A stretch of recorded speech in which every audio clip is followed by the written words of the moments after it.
you followed along this far, you might be willing to come a little further. I think you're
Mr. Dufresne, describe the confrontation you had with your wife the night before the murder. It was very bitter. She said she was happy I found out she was tired of all this sneaking around. She said she wanted a divorce in Reno, but I said I wouldn't do it. And how did you respond, Mr. Dufresne? I would rather see you in hell before we get a Reno. Is that right, Mr. Dufresne? I don't recall, but before that conversation, I already had my suspicions about the affair. There were rumors going around the neighborhood, so I decided to follow her when she told me she was going to Portland for a shopping trip. She ended up going to the golf club. Do you mean to tell this court you followed your wife in your brand new Plymouth sedan? I swapped cars for the evening with a friend. After I went back to grab my car and went home, that's when I found Linda in bed reading a book. I asked her how her trip in Portland was, and she told me that it was fine, but didn't find anything nice to buy. And that's when I knew for sure. Mr. Dufresne, what was your frame of mind in the 17 days between then and the time that your wife was murdered? I was in great distress. I didn't know what to do. I thought I might as well kill myself, so I bought a gun. But I didn't do it. I tossed the gun in the river. Mr. Dufresne, would you please tell the jury what happened the night your wife left to meet Glenn Quentin on the night of the murders? After my wife left to go meet Quentin, I thought I should confront them. So I went down to the clubhouse, had a few drinks to try and build up the courage. I later went up to the turnout park, had a few beers, some cigarettes.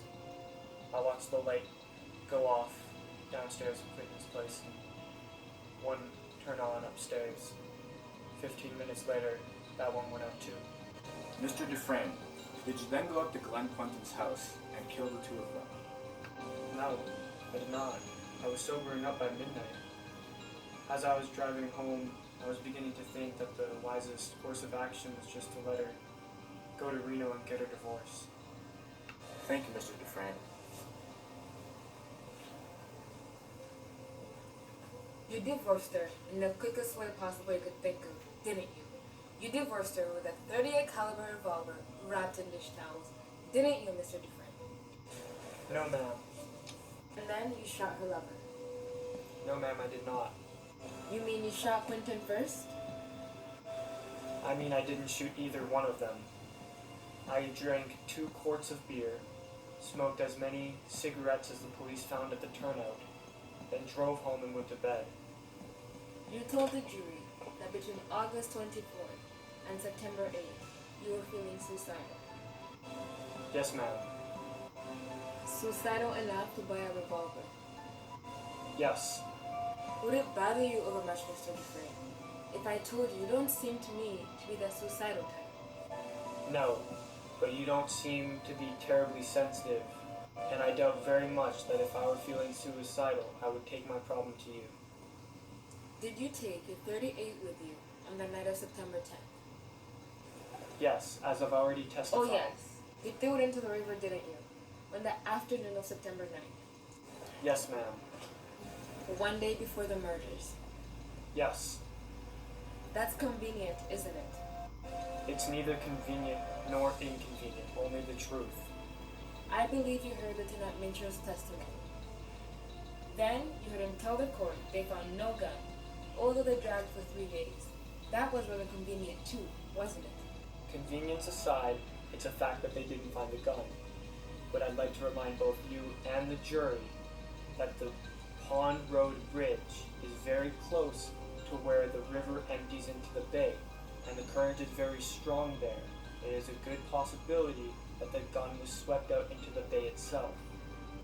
And so no comparison can be made between the riflings of the bullets in your gun found in the crime scene of your wife, Linda Dufresne, and Glenn Quinton, and the riflings on the barrel of your gun. That is correct, isn't it, Mr. Dufresne? Yes. That is also rather convenient, isn't it? Since I am innocent of this crime, ma'am, and since I am telling the truth about throwing the gun into the river the night before the crime, then it seems to me to be decidedly inconvenient that the gun was never found. Is it true that you and Linda made a joint insurance policy in 1947? Yes. And is it true that if acquitted, you gained $50,000 in benefits? Yes. And is it true that you went to Glenn Quinton's house with murder on your mind? No, it was not true. Then what did happen on the night of the 10th if there was no sign of robbery? Well, I have no way of knowing that, ma'am. Mr. Dufresne, you strike me as a cold-hearted and remorseless man. Shooting your wife and her lover total 8 times, as well as stopping to reload just to shoot him again. I hereby sentence you to 2 life sentences, 1 for each of your victims.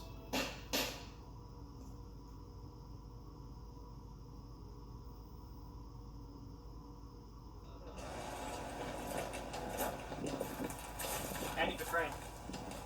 I heard you're the kind of guy that can get it for me. Yeah, I got stuff in my hand sometimes. Wonder if you'd give me a rock hammer. What's that? What you want? Make motivation a part of your business? Yeah, I do. You see, if you ask me for a toothbrush, I just quote you a price. That's a non-lethal sort of object. You got a problem with lethal objects? I do. Alright, well, see, a rock hammer is about a small pickaxe, though yay big. Got a blunt side on one end and a pointy side on the other. See, I like rocks. Rocks? Come squat down. See, quartz, sure, but limestone, granite, all graded to the side of the hill when they put this place in. See, I'm a bit of a rock head, or I was in my past life, and well, I'd like to be one again. You know, you plant something like that with a skull. I got no enemies here. Way to rock. If I got enemies, I'll deal with them in another way. I don't need a rock hammer for that.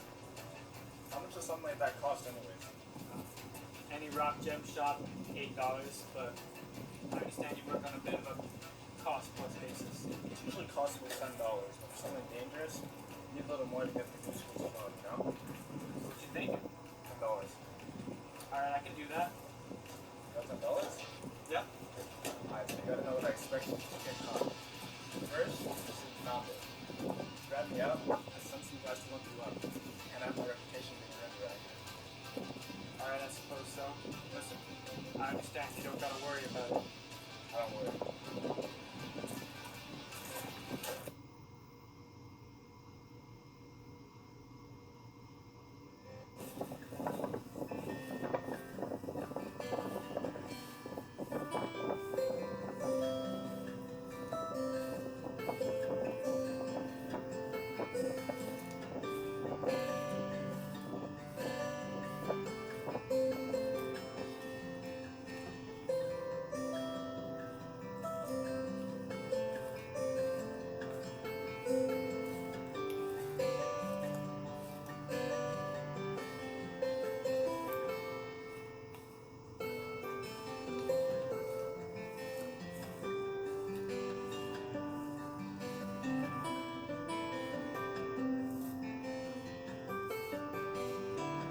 Red. If you're reading this, then you're out. One way or another, you're out. And if you've followed along this far, you might be willing to come a little further. I think you remember the name of the town, don't you? I could use a good man to help me get my project on wheels. Meantime, have a drink, on me. And do think it over. I will be keeping an eye out for you. Remember, that hope is a good thing, Red. Maybe even the best of things. And no good thing ever dies. I will be hoping that this letter finds you, and finds you well. Your friend, Peter Stevens.